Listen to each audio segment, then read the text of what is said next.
Kinutusan, itinulak at pinagsisipa ng isang lalaki ang mga kapitbahay niya sa San Pedro, Laguna na pawang mga bata. Ang insidente nakunan sa doorbell camera at nakatutok si Von Aquino.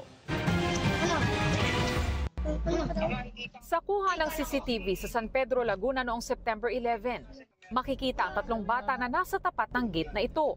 Nilinis ng isa sa kanila ang lens ng CCTV.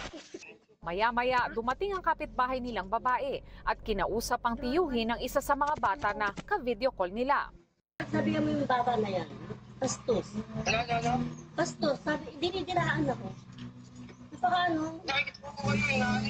Kamising-ising. Manang ka naman? Ang bata-bata po ka.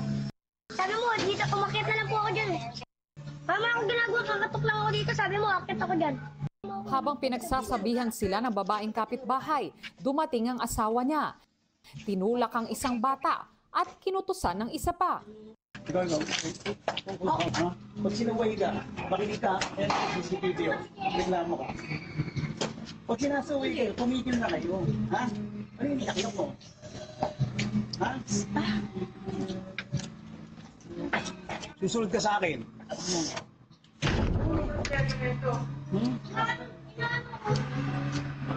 Sige na, pasok ka naman sa loob. Gusto ko kumugtong ka rito, yung bunga nga may sarado mo, ha? Hindi na kayo makatulog sa inyo. Habang papasok ang bata sa gate, sinipa siya ng kapitbahay na lalaki. Nang malaman at mapanood sa kuha ng CCTV ang nangyari, inireklamo sa barangay ng tiyahin ng isa sa tatlong bata ang nanakit na kapitbahay. Nakausap din namin ang mga kaanak ng tatlong bata. Masakit din po sa amin na ganun. Kasi sa bahay namin talaga hindi po siya sinasaktan. Nakita ko yung paano niya sinaktan yung bata. That's way too much. Kawawa yung apo ko, ginanyan niya eh. Depensa ng kapitbahay, ipinagtanggol lang niya ang asawa at anak nang marinig niya ang pakikipagtalo nito sa mga bata. Pagdating ko rito, pag-park ko sa garahe, aabutan mo yung ganong sitwasyon na yung, yung pamilya mo ganon. So siguro, pumutok yung fuse natin, sabihin natin ganon. Pagkutos sa bata, aminado po tayo doon.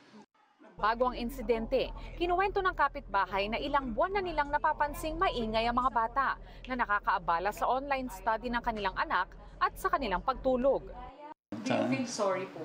Oh, of course. Kasi kung saan ako maingay dyan, na may kumutos din, di ba, medyo magalit ka rin. Handa naman daw humingi ng paumanhin ng nanakit na kapitbahay sa kanilang mga magulang. Pero ang mga kaanak ng mga bata, desidido raw maghabla.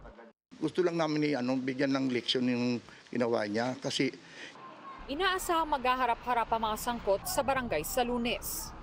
Pag hindi po sila nakapag-areglo, bababa po yan sa CSWD or sa PNP, choices po ng complainant. Ayon sa Council for the Welfare of Children, ang component na or element na tinitingnan ng batas dito is if the act was committed to demean, degrade, or debase the intrinsic worth of the child.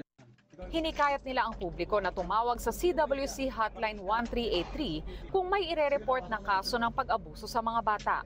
Para sa GMA Integrated News, Von Aquino, nakatutok, 24 oras.